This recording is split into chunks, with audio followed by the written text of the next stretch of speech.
Okay, one of me is lit and one of me is not. And I mean that literally, not figuratively lit.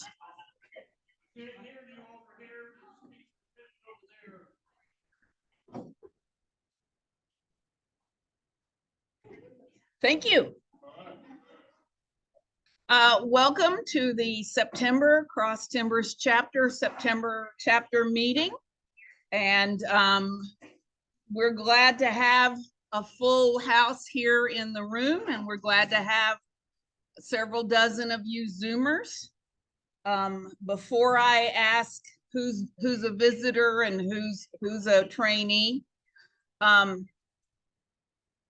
you know how many of us, I think as adults, we've all been through this. We're just not going to get sick. We're just not going to get sick. We're just not going to get sick. Unfortunately, our immune system and our bodies don't respond. I am very happy to tell you that Amy Martin is out of the hospital as of yesterday. If you would like to friend her on Facebook, I know she'd be thrilled to have you. She's Amy Martin, and the picture, you know, she's the blonde lady and she's wearing a blue shirt, and she might be the only Amy Martin from Dallas. I don't know. And we will reschedule her as soon as we can. She just not, you know, able to bounce back. You young people appreciate how fast you bounce back, okay? Because it don't happen anymore. So therefore, we're so grateful to have Kim Sasan. I could never pronounce my students' names. That wasn't good either. Sasan, thank you.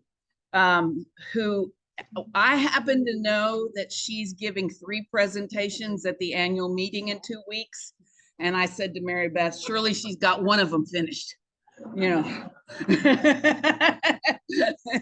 So you all are her guinea pigs for what she'll be. You're going to get to help her gain her. I know she's got her confidence, but you're going to, you know, anyway, she'll do this presentation at the annual meeting, so you'll get a taste of that.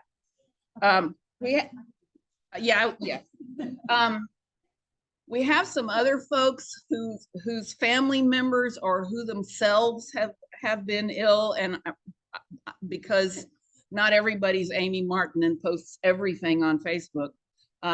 If you're missing somebody who's usually here, come ask me and I'll talk individually. But just keep in mind, our health matters a lot, and our family members' health. So if you don't mind, before you get started, I'm going to go ahead and try to give announcements before I forget. The first announcement, because it's the first one on my stack here, from Donna and Chris Honkamp, who before COVID, you remember the before times, were working at Weatherford College, and they have a mammoth lab, as in the big, you know, ancient elephant. And the professor is starting that up again. And they're going to work on Saturdays at Weatherford College. And okay, so this is for you Zoomers. Is it Seigler or Siegler? Okay. And put in the subject line, Mammoth Lab. All right. Or ask Donna and Chris if you're here, or send me an email afterwards and I'll forward Donna's email to you. So that's going to be on Saturdays. And because archaeology and paleontology is natural history, we can count that for hours. We don't have this as a separate. Oh, thank you. She's going to type it into the chat. They heard you.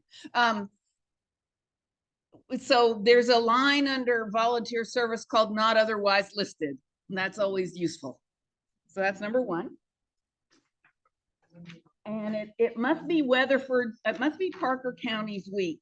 I will send an email tomorrow Chandor Nature Trail, Chandor Gardens in Weatherford, behind all the fancy, beautiful flowers and fountains and sculptured garden. Well, behind that, they're working on a nature trail, but this is my kind of volunteering. The week of September 25th through 29th, S&S Trail Services of Austin, Texas will be coming to Chandor Gardens in Weatherford to remove overgrowth and dead wood. S&S is experienced with working on community trails and encourages volunteers to help them. This will if volunteers will help save Chandor Gardens a lot of money.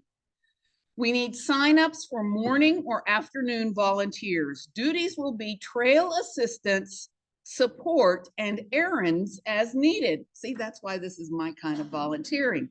It does not involve, chainsaws and axes. We also need lunches and dinners during the week for the work crew.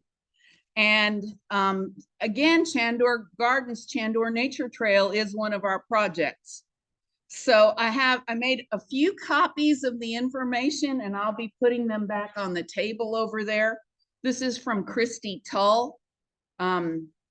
She's also part of NPSOT, the Native Plant Society of Texas. So please help her out if you're either interested in working in that part of our chapter, or if you're from Parker County, or if you're not from there, but you live close to there, please consider helping out. I happen to know that Glenwood Park on the east side of Fort Worth will have a trash cleanup day on October 21st. October, that's one of the 2 busiest months for master naturalists, right? So I'll be posting an announcement about that too. I imagine it'll coincide with TCU. That's what they have done in past years. So it won't just be us folks, it'll be a lot of TCU kids. Debbie asked me to announce there's still one lights out sign for someone to pick up. There's fossils over there, thanks to Fonda Fox and Marshall Fox. We'll look at all those galls over. You didn't call it Golly though, like you did for the annual meeting. They always say have a catchy title, Got to be unique. And if you ordered from the pop-up store, I got an email today. If you ordered shirts, hats, whatever, they should be coming soon. So again, that's not me. I'm just passing on that information. So Mary Beth, can't say ciao, can't say arrivederci. Buenos Aires, is that? She went to Italy. It's funny because my daughter and son and their spouses, we all took a trip of a lifetime. And my daughter is 5 months pregnant. So every time prego means you're welcome or it's okay, no big deal. So she felt like they were calling her names. Anyway, okay. Kimberlie Sasan is a hero of the night. The month. Fill in and so graciously filled in to give us an excellent presentation. And she has a lot of gall. Oh, sorry. Anyway, so we're so glad to have her here tonight. I'm really nosy and she has a great story. So I had to write all this down because it's real complicated. I thought she had her PhD. So I'm like, what's your education, Kimberlie? Well, she has this great story, and she was a business analyst for 20 years working for an insurance company. And how many people in here know what a business analyst is? Okay, y'all are a bunch of scientific people, I can tell. But she organized and led IT projects and was the go-between.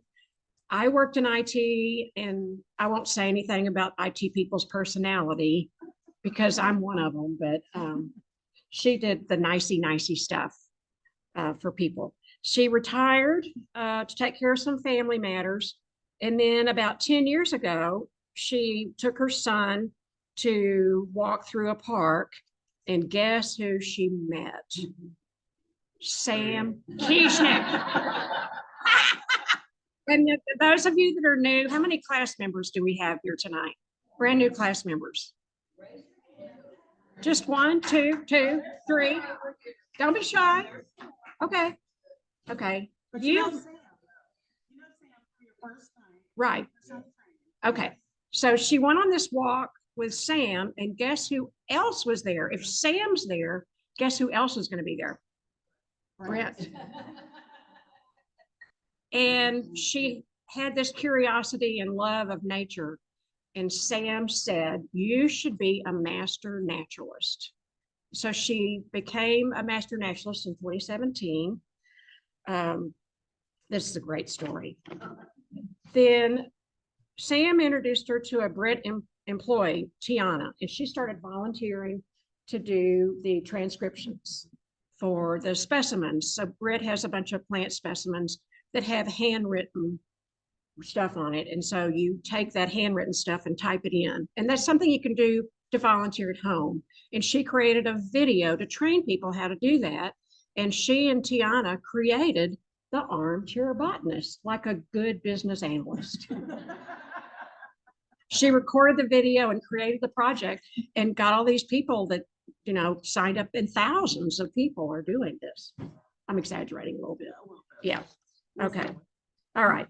So anyway, she's worked at Brit for a little over a year. She fooled me. I thought she had her PhD in science. So, but she's a remarkable person. And let me get this stuff off the screen. How do I do that? Anybody want to tell me how to do this? This little line. That one. Thank you. Can't believe I worked in IT. Okay, here we go. Let's welcome Kimberlie. Just a second.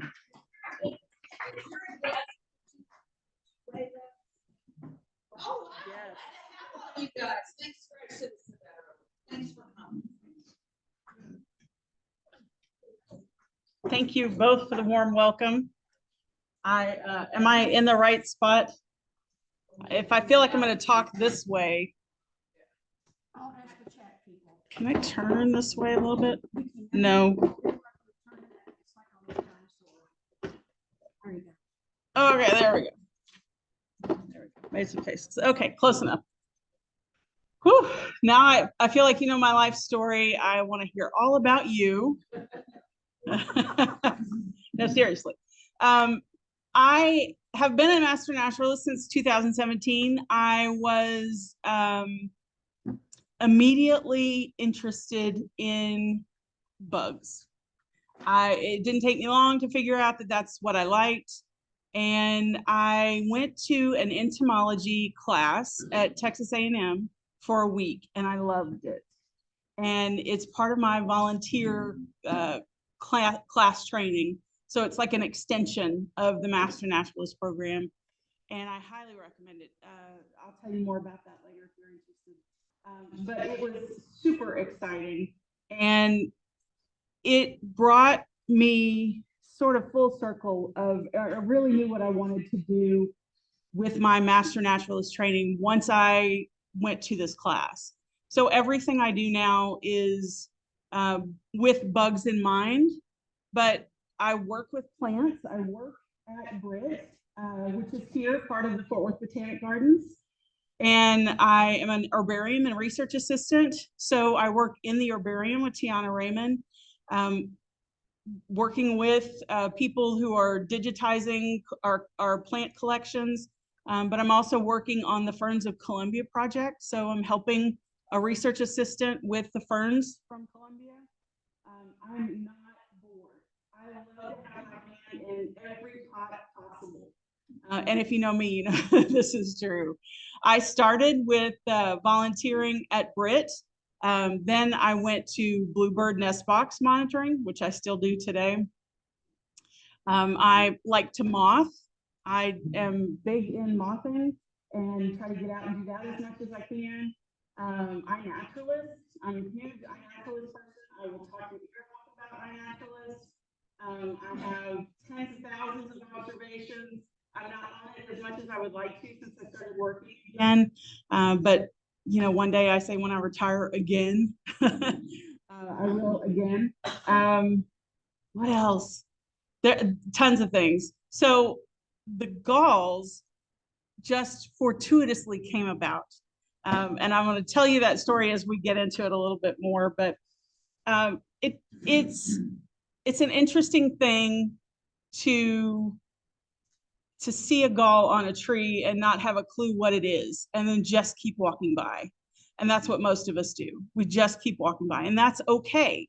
But tonight I'm going to open your eyes to something new. If you walked by those plants and you just kept walking, you're totally normal. That's what everybody does. Every one of those leaves or those plants that I picked has a gall on it somewhere. So as you walk back by them tonight, when you head out, take a minute to pick up that plant and look at it and see the galls on it. Look for the galls because they're all different. They all appear in different shapes and colors and sizes. And some of them are different insects. Some are wasps, some are midges, some are moths. They're all in different forms, but you will see them now in a way that you have not seen them before after tonight. And I'm excited about that. So let's get started. If this is going to work. Ah, there we go. So first of all, what is a gall? I'm going to hopefully not trip over this. So a gall is basically when an insect lays an egg on a plant and that plant creates like a tumor around the egg. And that egg grows inside this plant tissue, and the plant tissue grows around it. And that creates a little nursery for the egg as it grows into a larvae and eventually pupates into an adult wasp or midge or whatever insect it's meant to become. So you can see a couple of examples here, but let's talk a little bit more about them in detail. Common host plants. You probably have seen them on oaks if you're familiar with them, but they come on a variety of plants. I like to point out oaks. I also like to point out hackberries. If you walk up to any hackberry tree, chances are you could probably point out 10 different species of galls right there on one tree. They're that ubiquitous. They're also found on roses, on grapes, on anything in the Asteraceae family, which is sunflowers. It's a big family, so the bugs like them. Hickories, I mentioned. There's some others, but those are the big ones. And where can you find these galls? If there's a plant part, there is an insect that makes a gall on that part. What we have just recently learned in the last couple of years is that some of these insects actually make a gall on the leaf at one part of the year and then make a gall on the root another part of the year. And it's the same species making a gall at different times of the year, making a totally different looking gall in a totally different location, but same species. So we're learning more every day. So galls are something that is still advancing in knowledge today. It's not an old thing. It's kind of a very small section of science where there's not too many people that are studying it. And that's why it's interesting to me, because it was something that I could sort of get into and dig around and find myself in a whole bunch of different rabbit holes. So these are some of the insects that induce galls. And I'm going to use that word because you may hear me use it again later on to specify inducer is something that creates the gall. They're responsible for causing that tissue to develop in the plant. And I want to be clear that the gall is plant tissue. It is not insect tissue. So if I were to take DNA, it's 100% plant tissue. And we'll talk more about each of these in a second. Some of the other words, galls are somewhat like hotels. The interesting thing is that they have the inducer, but they also have what we call inquilines, which are insects that live inside the galls, but do no harm generally to the insect that created the gall in the first place. They may live inside harmoniously. They may live inside and eat the plant tissue, maybe to the detriment of the other larvae, but not intentionally trying to cause damage to it. There may be parasitoids, and by parasitoids, I mean that it is it's an insect that is laying an egg on the inside the gall, and that is eating the larvae that's inside it. And then there's hyperparasitoids, which would be a parasitoid of the larvae. And you can do that, I think, 5 times, 5 different levels. Yeah. So in the picture here, you can see Sauropterus, which is the inquiline, and the really cool yellow and black one, Psychophila porcellanae, is one of the parasitoids that came out of the galls. I mention this because it took me about 2 minutes to realize that rearing galls, raising these wasps to see what comes out of them, or these galls to see what comes out, is not simply raising them to see the wasps that created them. It's raising them to see all of these insects that come out, because they are highly parasitized. And so it is a variety of things. It is definitely like a hotel. You might think that you're going in to see John Smith, but you're actually getting a whole host of other people that are coming out the door. So back to the gall inducers. So let's talk about these guys. And by the way, all of these are my pictures, so I'm going to brag a little bit. This is the gall wasp. This is a Etrusca unica, which means nothing to you, but I like saying the names. The way that I can tell that this is a gall wasp is the veins in the wings are really dark. That's about it. Other than that, they all look the same. This is about 2 millimeters long. So think about 2 millimeters. It's smaller than a grain of rice. Smaller. It's teeny tiny. It can't sting you. You probably won't notice it. You have a better chance of swallowing it than you do of finding it. I mean, realistically. When I lose them, and I do lose them when I'm rearing them, I just hope that they come back. And frequently they do, because I can't control them. They have a mind of their own.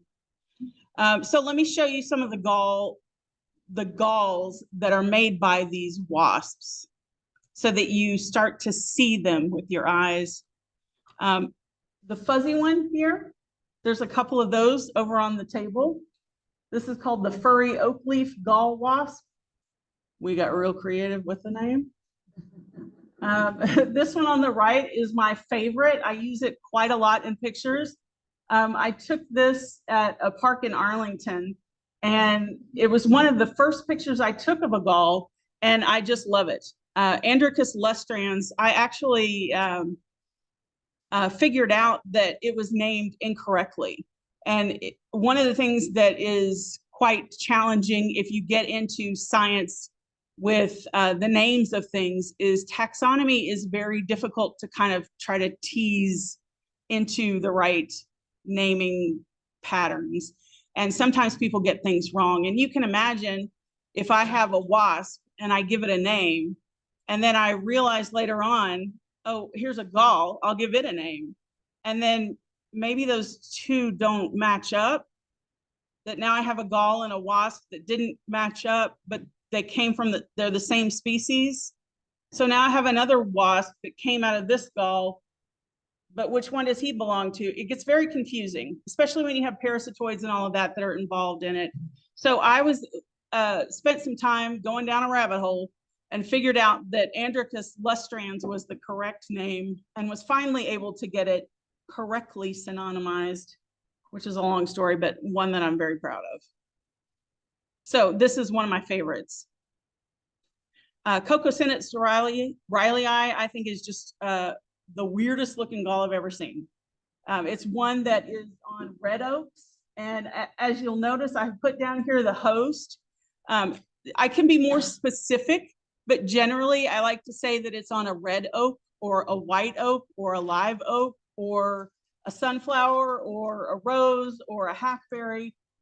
These galls are very specific to which tree they like to lay eggs on. So they will not flip around. And so because of that, I can say, I know what this insect is based on the shape of this gall. I don't ever have to see the wasp. I know that this will always be Cocosinus Riley. And of course, finding it on a red oak, I could tell you which red oak that was just by looking at the gall. Oh, okay, I know that's a blackjack because I only see them on blackjack oaks here. Also take a look at the one on the right and how this looks like leaves. They're pretty smart. Would you have guessed that that's a gall? Not at all. Especially in the fall when these are most prominent. You would have walked right past that with no clue. Yep, exactly. Right down in the bottom. A couple more. This one on the left just reminds me of dryer balls. You know what I'm talking about? I just wanted to show you that one's different. This one, you might have recently seen these. These are about the size of a quarter in general, and they fall underneath red oak trees. They are actually coming right off of the cap of an acorn. Can you see that? So they come off the cap of the acorn and they grow to this quarter size, and then they drop off, fall to the ground, and then over time they get buried in the ground or whatever, and they stay there for a year or more, and then the wasp will come out. So this is one that will get buried in the ground in the dirt. But it's called an acorn plum gall, and you can see why. It's pretty.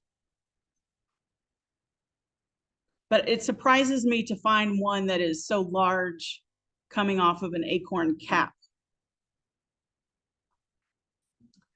In comparison, Zophoteris picatum here is probably about 1 millimeter. It's a teeny tiny one. And it's very pretty speckled. And I had about 4 of them picked out today, and every one of them fell off the leaf. So they're very delicately attached. A little frustrating when you're trying to show them off, but that's okay. On the right, look at all of these. This is a live oak tree. This is Belenocna kinsei. So I'll mention this one again in a minute. But I want you to notice the number of galls on this one.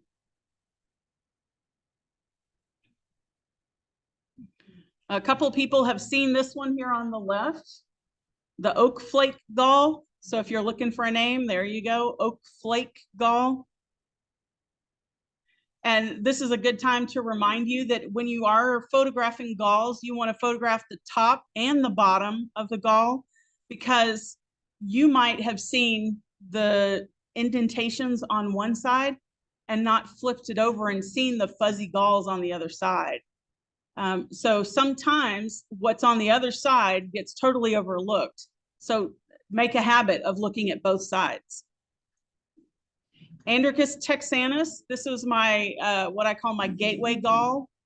It was the one that got me started. I found this out at Sherry Capehart and was so curious about it. It was the wrong season entirely. I found it, I think, in late January, early February, and was curious about it. Took it home, stuck it in a bag, hung it on a tree outside, and forgot about it.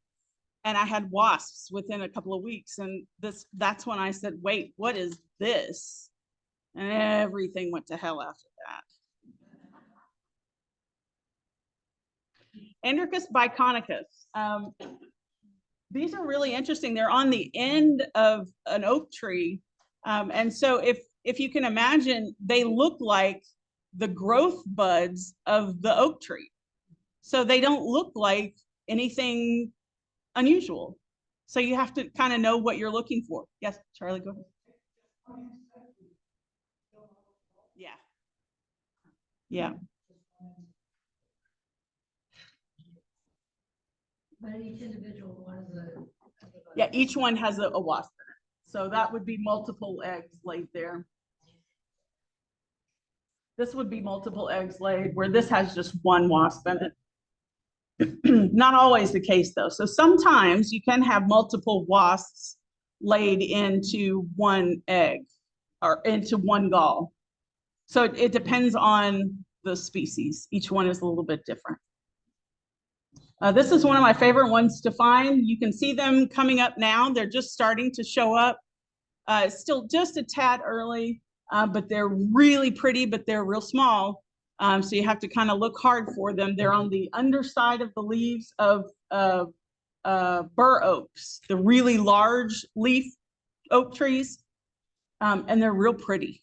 They're usually bright red, something kind of flashy, and they have these little pokey spots to them. I just think that they're neat looking. I don't know where they got the name jewel oak though. Jewel oak galls. So I'm going to attempt this. As Sharon mentioned, I'm giving a similar presentation at the annual meeting in October. I have a co-presenter there with me, who I'll tell you a little bit more about in a minute. So the presentation is not the same, but it's a little similar. And I threw this together for today, trying to see if this would work. So if your eyes glaze over, that's totally normal. So in the springtime, we're going to start here. A wasp will lay an egg, and that egg will turn into a gall on a leaf. And the larvae will grow through the summertime, and they will turn into pupae inside the galls as the galls lignify, or they get kind of woody and hard. And this is just one example. This is that Belanocna kinsii that I mentioned earlier that had all of those galls on the leaf that I said, remember? So the pupa are inside. The wasps emerge in November and December, and they immediately go down and lay eggs in the soil on these little potato-looking rootlets. So here they are, they've laid eggs in the tissue of the leaves at first, but now down here, they're laying eggs in the roots. And really quickly, they go through larvae, pupae, back to wasps, and then start all over again. So you see they have kind of a long cycle and a short cycle. But what I want you to notice is that these eggs here, the long ones, produce asexual females that emerge. Asexual meaning they don't have to have sex. They're duplicates of each other. So they're all females that emerge at that time. And then, am I saying this backwards? I have to think now because it sounds right, because it doesn't sound right to me. And then they lay the eggs on the roots, and these are males and females that come out, and they mate and start the process over again with producing just females. Not sure I've got that right, but yes, very shortly after. So, oh, the question was, do they die off after they lay the eggs? So yes, they do die off very shortly after. Like a lot of insects, their goal is to mate, lay eggs, and then they're done.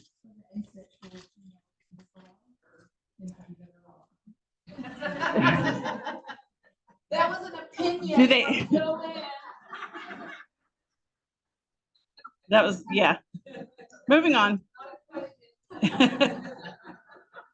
So let's talk about gall midges. There are also some gall midges on oaks. The one on the left here is, there is a sample of that on the table. But I love this one on the right. It's from a hickory tree, the little sombrero, especially because we're celebrating here, Celebramos, right?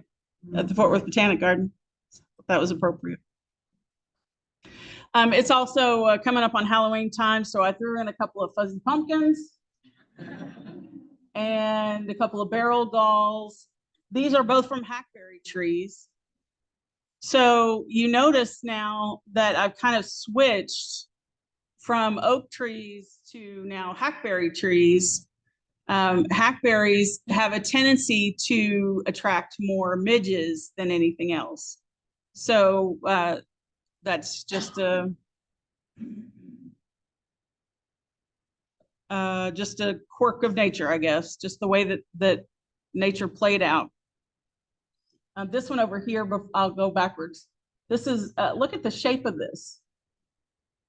The chemicals that must be involved to tell the plant to make this shape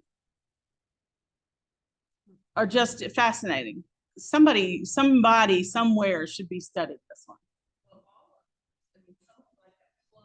Yeah, with the speckles, yeah.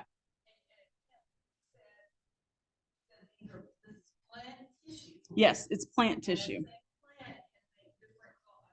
Yes. Different galls, different shapes, depending on who laid the egg. Yes. So the question is, can the statement, I guess, the plant can make different galls. The same plant can make different galls based on the different species of wasps. So yes, it's not uncommon for me, especially like hackberries, to walk up to a hackberry tree and see 10 different species on one tree, to an oak tree to find 5 different species of wasps on one oak tree. And they are all recognizable based on the shape of the gall. And that's part of the reason that it was so easy for me to get interested in it, because I didn't need to learn a dichotomous key. I didn't need to learn a technical language. I didn't have to learn about wing venation or any of these strange things that kind of go over my head even. Take a look at this. That is a gall.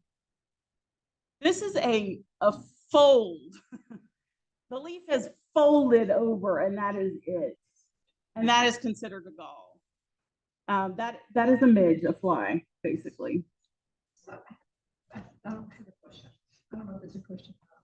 So if it's all the plant material, if I test the DNA of that gall, the plant material will be the plant. Yes, the gall itself will be the plant. Somewhere in there is the DNA of the bug that lays The larvae, if you test the larvae, you test the larvae. right, but that's it. So the gall itself will be plant There DNA. has to be some kind of, in my mind, a chemical Yes. thing that Yes. makes, to me, they have to be connected some way. We're going to do that for this one and that for the other one. Yes. Yeah. So the question is, how does the plant know what shape to take for each gall? And the question is not entirely answered. We're still trying to figure that out.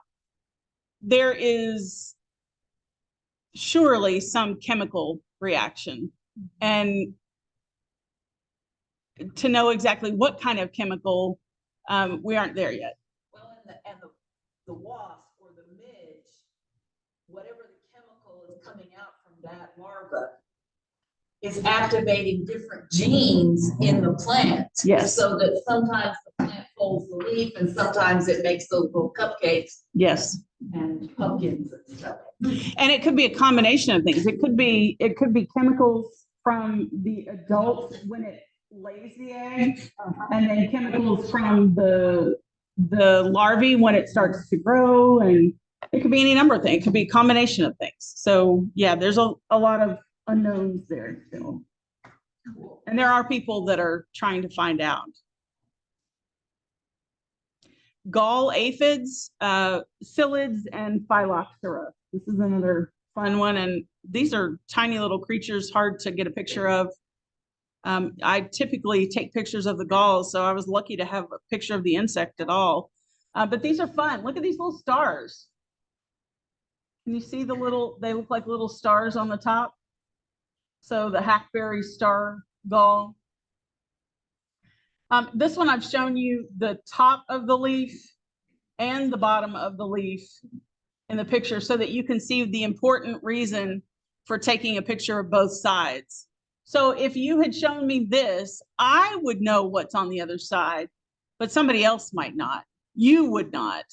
So it's important that you take pictures of both sides because they're entirely different.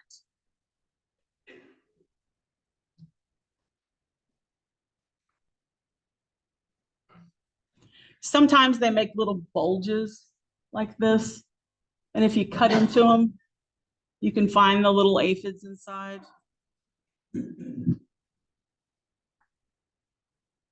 Moths also make galls.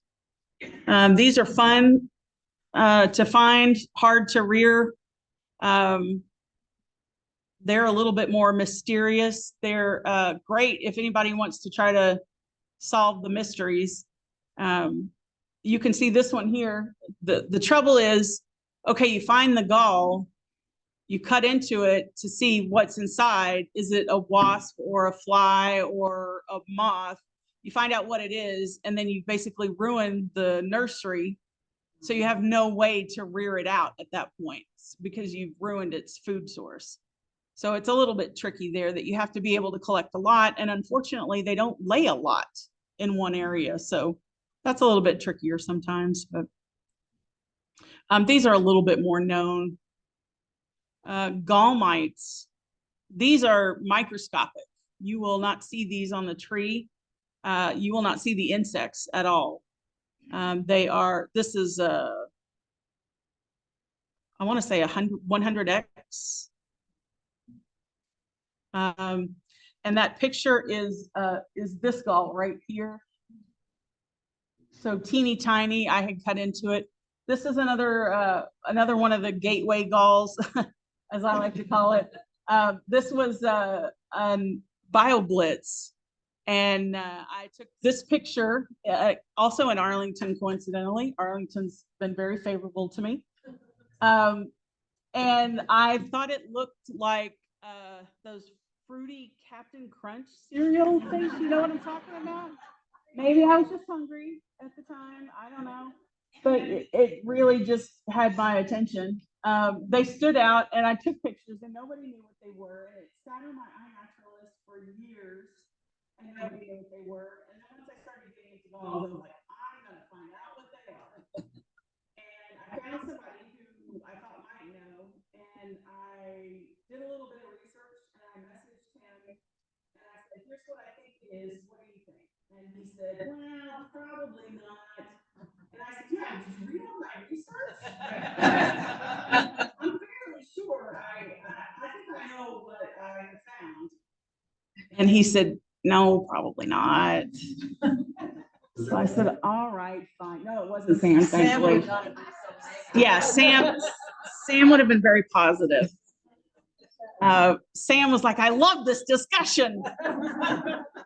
Yeah, he was rooting us on. Absolutely. And that's what we've come down to, is that this is an undescribed one.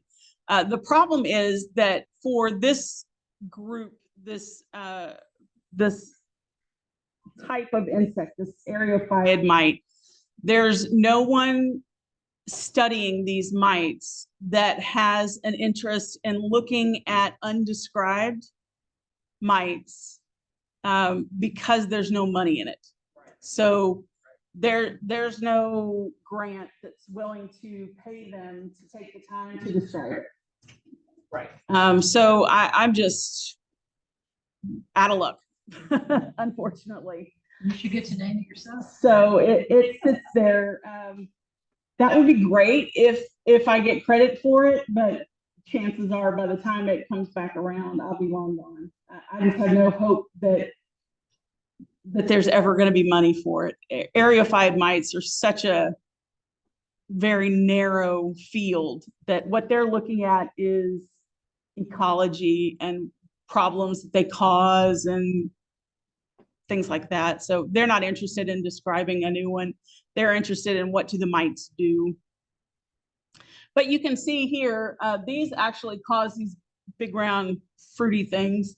And these just cause this kind of a blistering effect.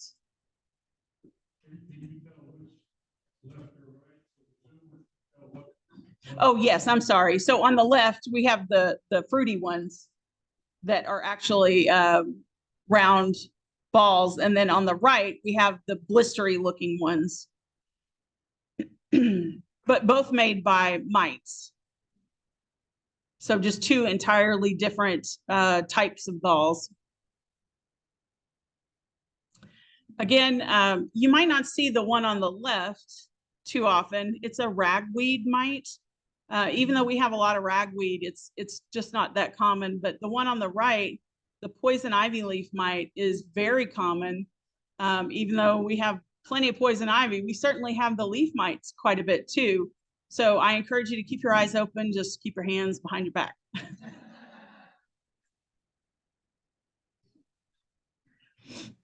So why look for galls? As I mentioned, it's easy for anyone to observe them. You just take a walk in your backyard. I picked up the samples that I have on the table. I don't know how many there are, 30, 40 maybe. I picked those up in a 45-minute walk from the Britt building to this building.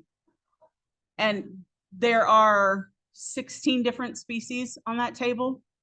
So in 45 minutes, I came up with 16 different species, and that was just in a short walk. Those are the ones that I know. Those are the ones that I know that the trees are. I know the trees are there. I know which ones are on those trees. I don't go out and look at those every day, but I know what to expect. There's a lot that I now overlook because I think I know what's there to expect. So I'm starting to get blind from it. And that's where you come in. You will start to see things that I do not see. And that's where we will help each other. So I'm looking forward to that. Do you have a question? The question is, do they damage the plant? They can damage the plant, but it's very rare. So most of the time, the answer is no. I have 2 brand new live oak saplings that were just planted in my yard. They are covered in galls. Those trees will grow just fine with the galls all over them. So I'm not worried about that. Do they help the tree? No. They don't provide, it's a symbiotic relationship, yes, but they don't provide any help back to the tree, as far as we know. As I mentioned, they're easy to identify because if you can recognize the gall as different from another gall, then you can identify it. And I'll show you how to identify those by the morphology, by the shape of it, by the color of it, by the texture of it. You don't have to be able to identify the insect, which is usually how it's done in entomology. Even with the adult wasps, they are so similar that we still don't rely heavily on that until we get to describing a new wasp. That trying to key out a wasp is just a nightmare, so we don't bother with it. We go by the gall when we have that, and if we don't have it, then we stick it in a drawer and wait for later. So as I mentioned, no dichotomous keys, no specialized terminology. If you've ever tried to key out a plant, you know that you have to have a glossary to figure out what all the terminology is. You don't have to do that. The gall is round, the gall is fuzzy, the gall is woolly. It's on the bark. It's on the leaf. Okay, maybe if you don't know what a petiole is, you know, it's fairly simple. And the galls are visible for many months. So they're not going anywhere. That's the nice thing, is that these are insects that are basically stuck there. And there are many unknown species to be discovered. So as you mentioned, there are quite a few that I know of that have not been described by science yet, and that we have found and are waiting for science to describe them. But there's a whole lot more that are out there.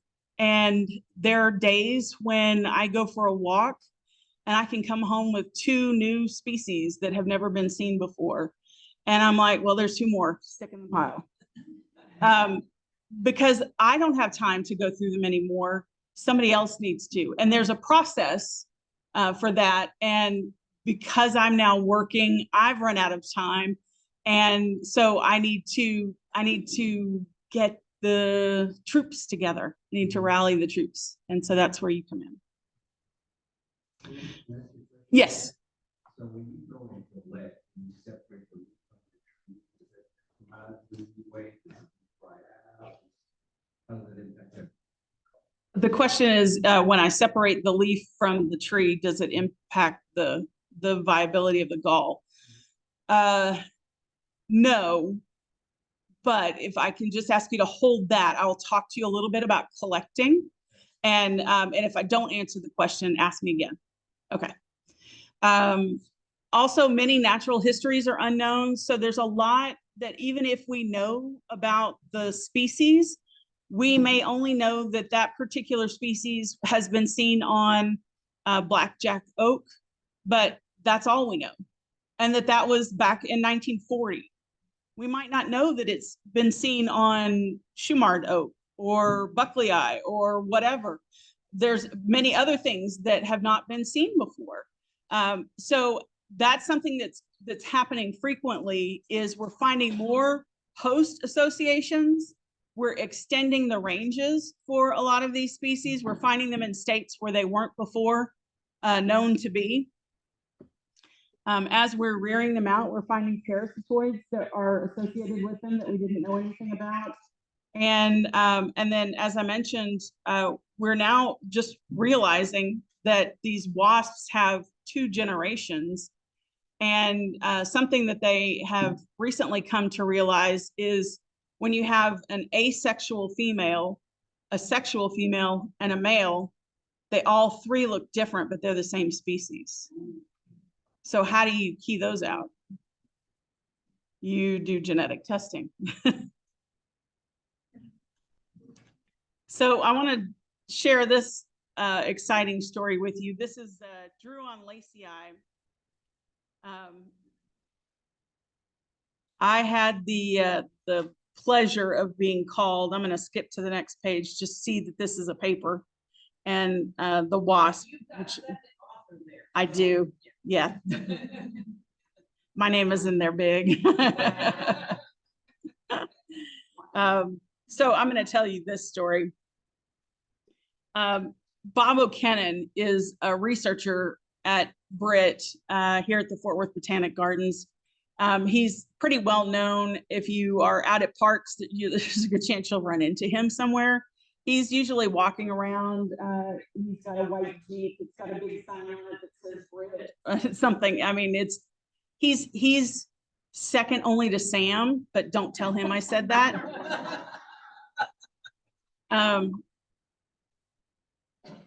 Bob is he is an amazing man. He has an amazing life story, and he is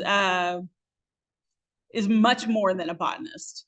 He is a self-taught botanist, so he's not academically trained, but he is very involved in botany now. And he likes to do other things. He likes to be learning about something new all the time. And his current thing is galls.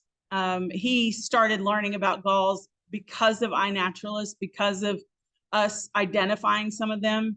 And that sort of triggered his interest.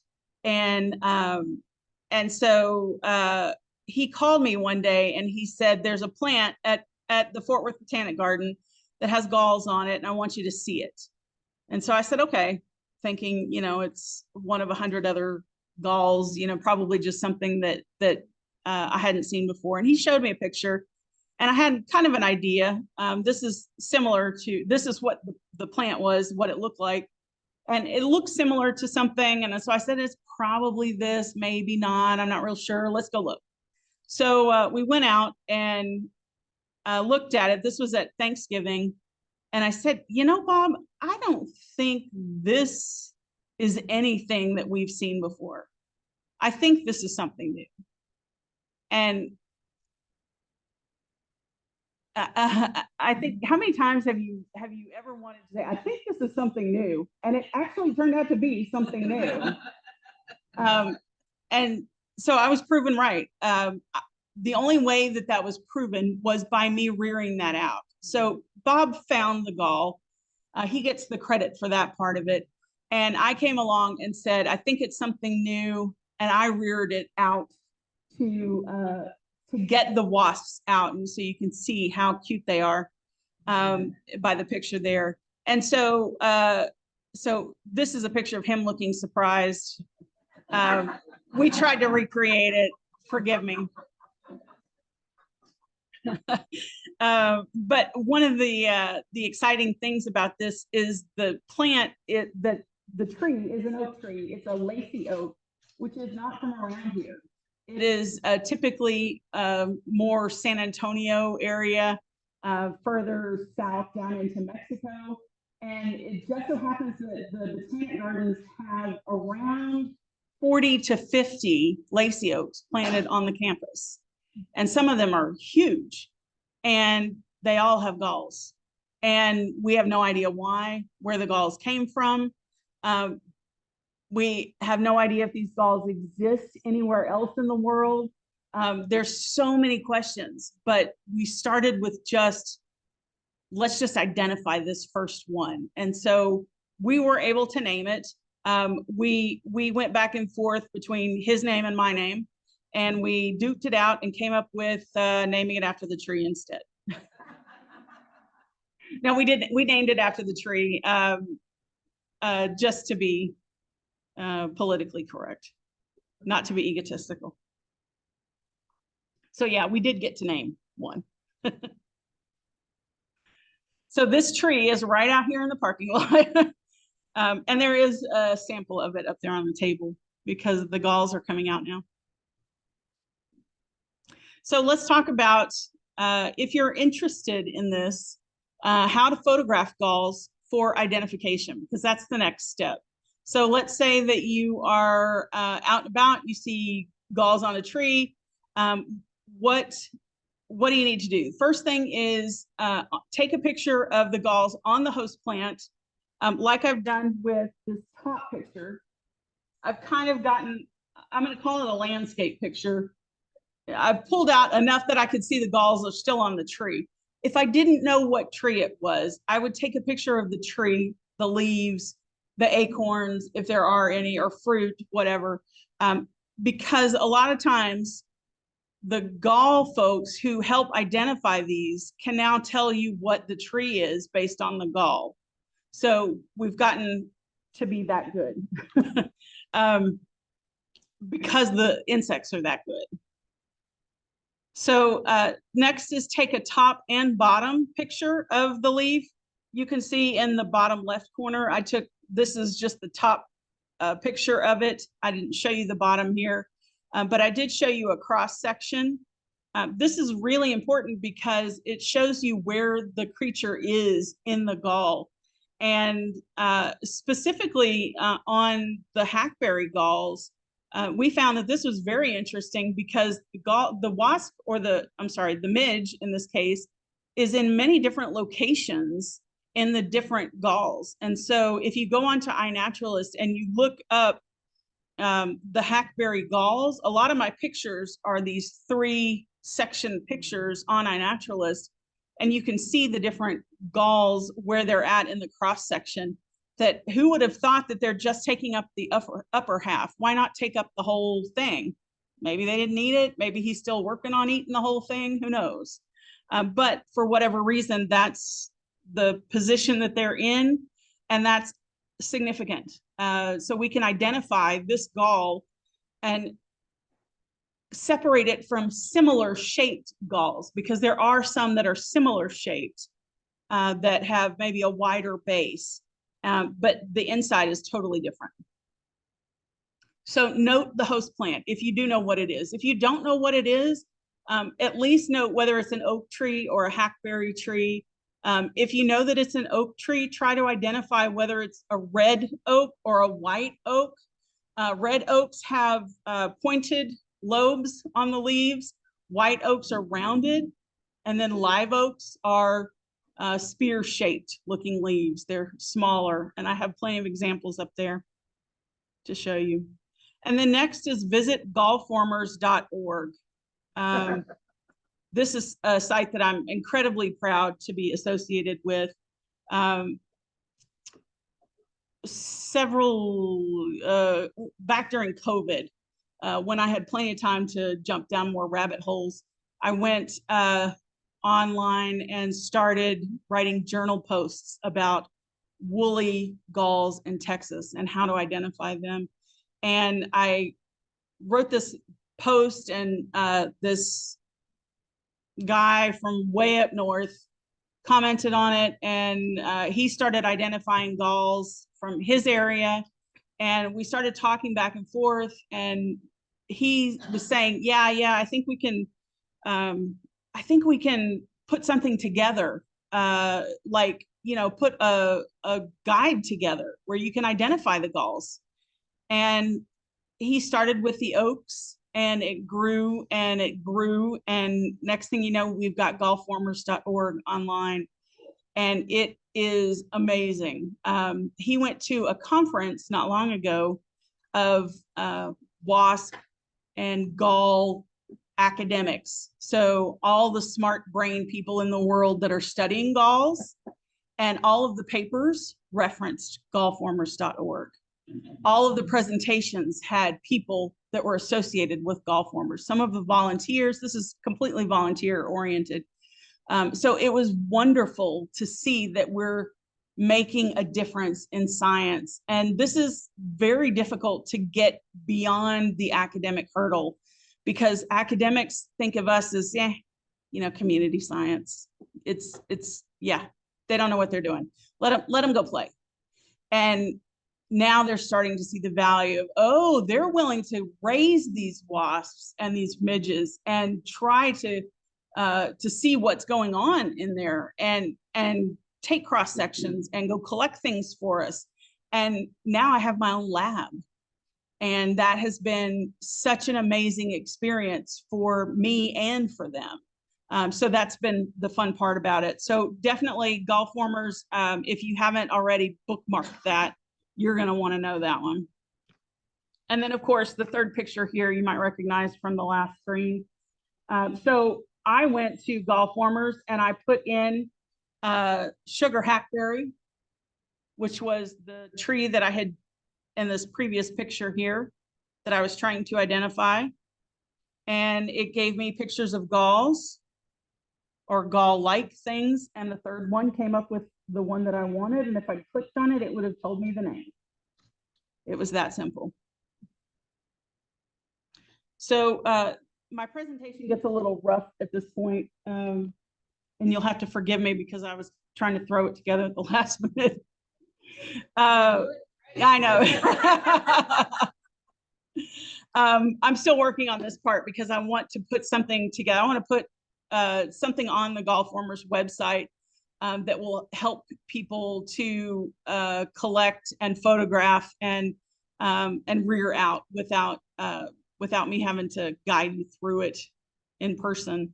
But so let's say that you're out collecting, or you're interested in collecting, you're interested in possibly finding a new species, or just curious about what the heck is going on here.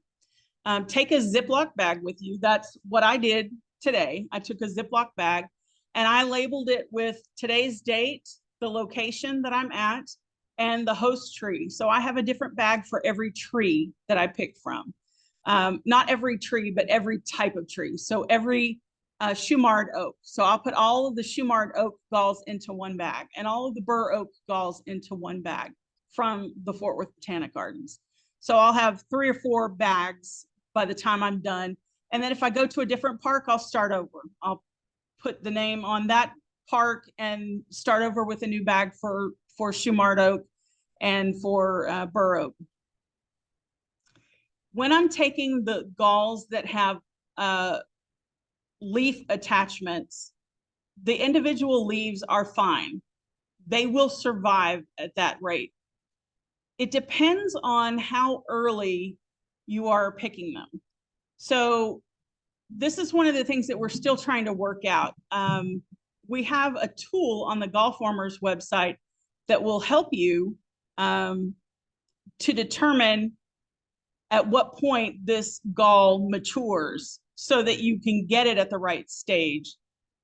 Part of this is learning about the galls themselves and when they look mature. So you can see some of those that I showed you in the pictures are mature. That's what they'll look like. A lot of times you just get lucky. I would say most of the time, I still have something come out. I will collect this week and I will collect again in 2 weeks and again in another 2 weeks. So I'll collect duplicates because I don't know, but that's me. You may not want to do that and that's okay. Just don't be surprised if you get parasitoids that come out next week instead. That's still a win because we might not have known that that parasitoid was associated with that gall or that that gall was associated with that tree. So it's still valuable information, whatever it is. I do. So I'll tell you about that in a second. So, so I'm collecting all of these into a Ziploc bag.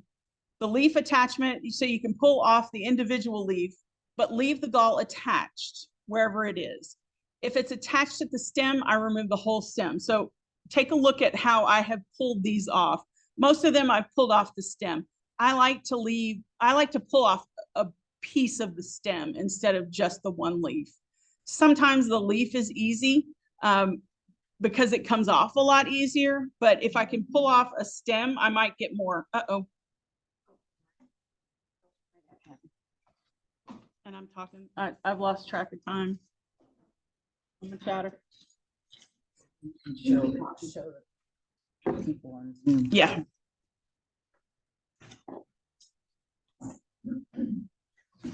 So I don't know if you guys can see this or not, but I've picked, this is a good 8 inches long piece of stem and the gall is here on a leaf and there's several leaves here. And my purpose was if I have several of them, then it'll take a little while for that leaf to dry out so that if it does dry out, it takes a little bit of time and the gall still has the opportunity to grow potentially if it's going to. No. And the reason for that is that they will mold very quickly. So I'll talk in just a second here. Let's go on to the next page. So I want to show you what I do once I get home. That's with the Ziploc bags. So that's just collecting in the field. Once I get home, then I take each of those Ziploc bags and I sort them. So I'll do one at a time. I'll pull out the Burr oak, for example, and look at all of the galls that I collected for Burr oak and put them in groups that look the same. So let's say, I'll say live oak instead. So I've got this fuzzy gall here. If I have a bunch of fuzzy galls, I'm going to put them all together because they all look the same. And then I'll put them all in one bag and I'll label them. I might not know what they're called. If you're on iNaturalist, then you can take pictures and upload that. It will help you to come up with a name. You can look up it on, you can look it up on Gall Formers. There's several different ways to find out what you think it might be. Back when we didn't know, we called them live oak fuzzy galls. I mean, we made up names because we didn't have a choice. And then we would put the iNaturalist number with it. So whatever number whatever my upload was, I used that observation number and wrote that on the tag. Can you see oh my gosh, I've got too many things here. Can you see in the picture, the tag right there, the white tag? It has on it, it says unknown. I can't, Havardii, I think, which would be the host tree, the date, and the iNaturalist number. Yeah, and Big Spring, which was the town where I collected it. So I came home, I separated those out, tried to put like galls together from those trees, and then took additional pictures. I would take measurements. I would write down anything that stood out to me as interesting, and then put them in mesh bags, the kind that you get for wedding gifts or surprises or whatever. All of this stuff is available on Amazon. If it's not on Amazon, then I didn't use it. I created my own lab, quote unquote, and it was all on Amazon stuff. So these are garden tags, the plant tags, you know, and I used a UV resistant ink pen. It's like a marker that you use on plants, garden pen, so that when I put these outside now, so that they are getting the same environmental weather that they would have normally gotten, then I'm not losing the identification on it. And I've had them just wash away. So that was a little tricky. I was like, okay, now what are these? So I store these mesh bags in a big laundry hamper, one of those mesh laundry hampers that zips all the way around. On the top, it took me a little while to find one that zipped closed because sometimes the wind would tumble it or whatever. You can put it in your garage. You can put it outside. I staked mine outside and left it out there so that it would get rain and wind. I tried to keep it in indirect sun so that it would still get some sun, but it wasn't like bright. And I would check them weekly for emergence. Can you see the wasps in these? Yeah. So it's pretty easy to see that, hey, something's come out. They go straight to the top. So you want to make sure that the bag is closed tight. And at this point, you can't tell whether it's the inducer or a parasitoid or an inquiline. All you can tell is that something has come out and there's a lot of them. And so you want to take pictures of that and photograph those as best you can. Yes.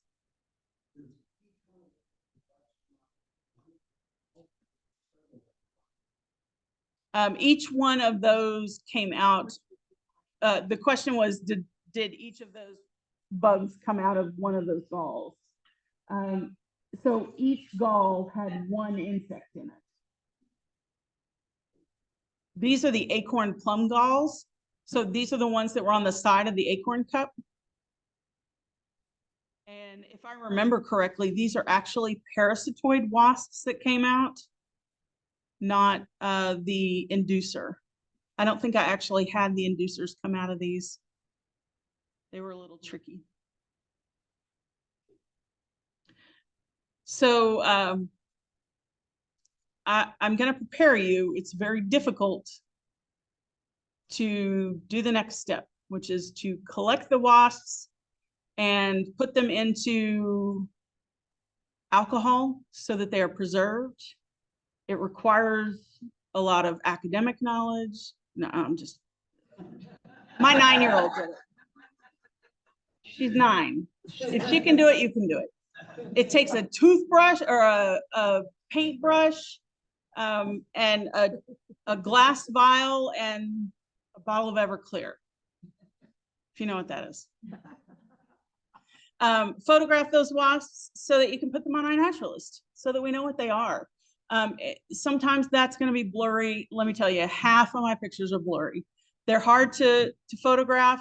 If you need to drop a little bit of alcohol on it to kill it and then take a picture, that's okay too. We've done that. Drop them in a vial of Everclear, or you can buy 95% ethyl alcohol on Amazon, believe it or not. Yeah, it is. Yeah. And then reach out to Golf Warmers for a contact, or you can do this before, you know, at any point. Golf Warmers is working on a list of projects that researchers are interested in having help with, and we'll be releasing that soon. So right now, we're just looking for you to go do whatever interests you, if you're interested in it at all. So just get out there and have fun with it.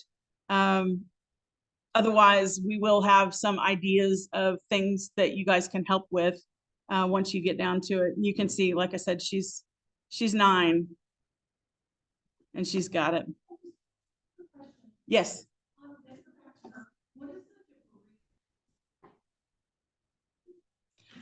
The question is, what are the things under her hand? Those are the galls. They are, this was a cluster of galls that had broken apart. And I don't know if you can see the bag right here. The galls are in the bag, and over time they dried and kind of broke apart a little bit.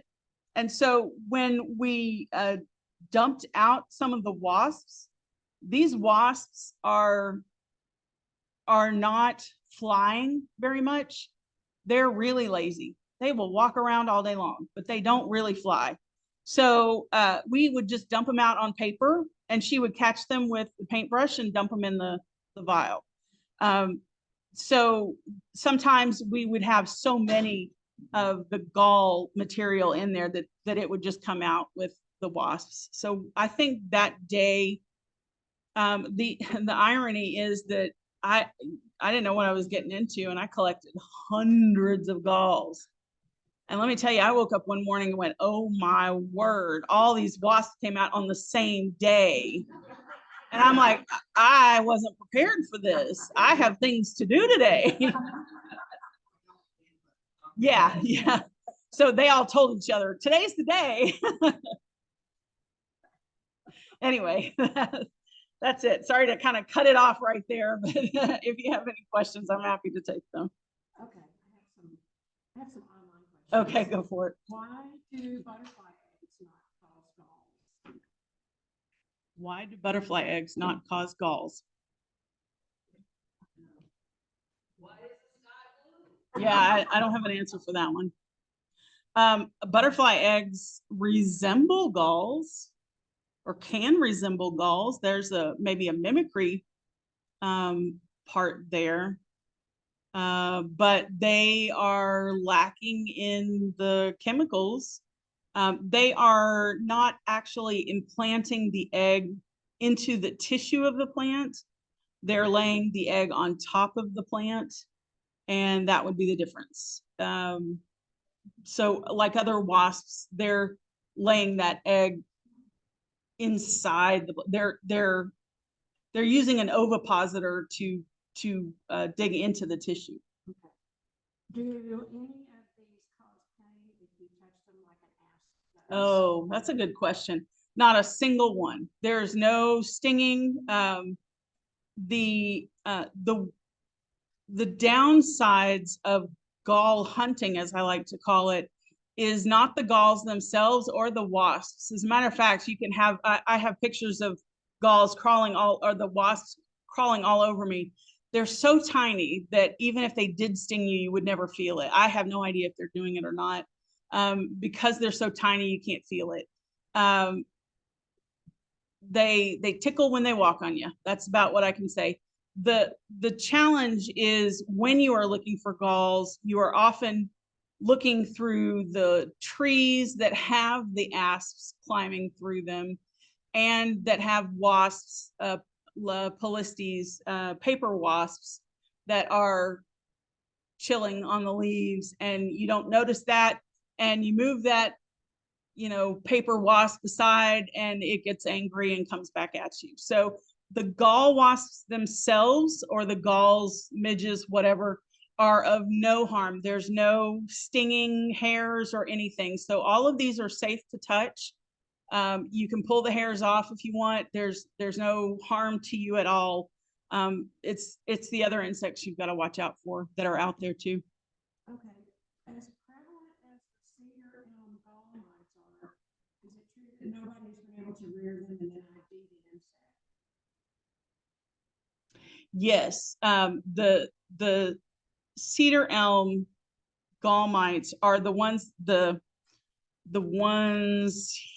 here, these red fruity looking ones.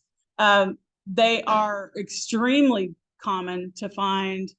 There's another one that looks just like it that is not fuzzy, that's just warty looking. And there's just no one that is in academia that has expressed an interest in taking on the project of doing the genetics and describing it. That takes time, and it takes away from their work that they get paid to do. So no one's interested in that, unfortunately. Okay. And if you know of anybody, we'd be happy to talk to them. How do you cross-section a gall? Okay, that's a great question. So let's see if I have, I'm gonna step away for a second.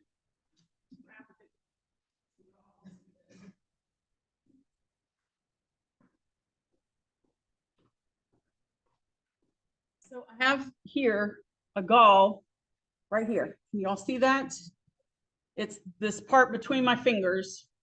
This is the gall. This is all just leaf tissue. So the gall is in the petiole of the leaf. So what I would do is I took this leaf off and I would cut along the line of the petiole. So I would cut this direction with it. And I would hold it. This one is very woody. So first of all, I would look at the texture of it. If it's woody, I would not try to cut it with a blade or anything unless you have clippers or pruning shears or something really strong, because you'll cut your finger off. Some of the thinner ones, some of them are very delicate and are like juicy and jello inside, and you can cut them with a knife and it's perfectly fine. But these woody ones, use pruning shears and just cut it in half. I suggest that you cut it, instead of cutting 50-50, I like to cut over maybe 60-40 a little bit, because that way, if there is an insect inside, you're not cutting right through the middle of it and getting a big gushy mess. That you're cutting over just enough that you probably will miss it, but then you can still see the inside inner chamber and the inside itself. Razor blade on the soft one? On the soft ones, you can use a razor blade. You can use sometimes a pair of scissors even. I have, if I'm using a razor blade, I like to hold it with tweezers or something, because they do roll, they're round. So use a little bit of common sense and don't cut your finger. Another question is, can you tell us about the training for the Texas Master Volunteer Entomology Specialist? And how often is that class held? It's an annual class. I'm going to suggest, just based on the time, that you Google Master Volunteer Entomology Specialist, MVES. And it's held every year. It's part of the Texas AgriLife training program. So it's associated with Texas Master Naturalists, Texas Gardeners.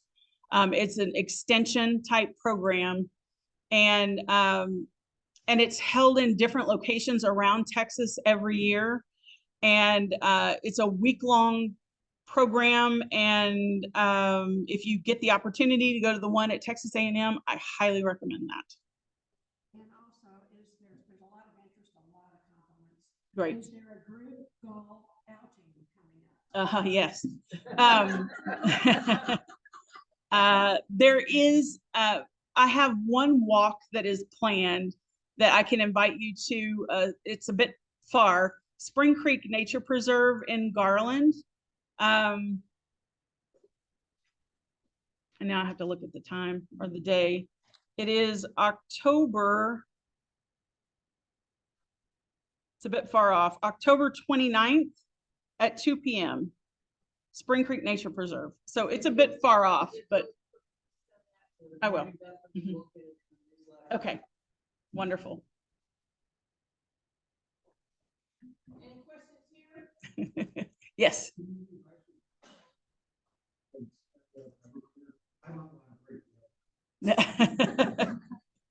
If you use isopropyl, then they are not good for genetic testing. And so that's one of the things right now is we have to be able to do genetic testing on either the larvae or the adults. And so that's why the 95% is so important. So what's that? Yes, yeah. So you're preparing them to be sent to a researcher, to a lab. Yep. So Everclear is the easiest just because it's convenient, but you can buy the 95% on Amazon. Thank you, Kim. And do stop and take a look at the galls on your way out. A lot of these that I have are some that were in the presentation. And so I want you to try to find them on the leaf now because you've seen them, but to see them in person and see how tiny some of these are is really a challenge. Thank you very much.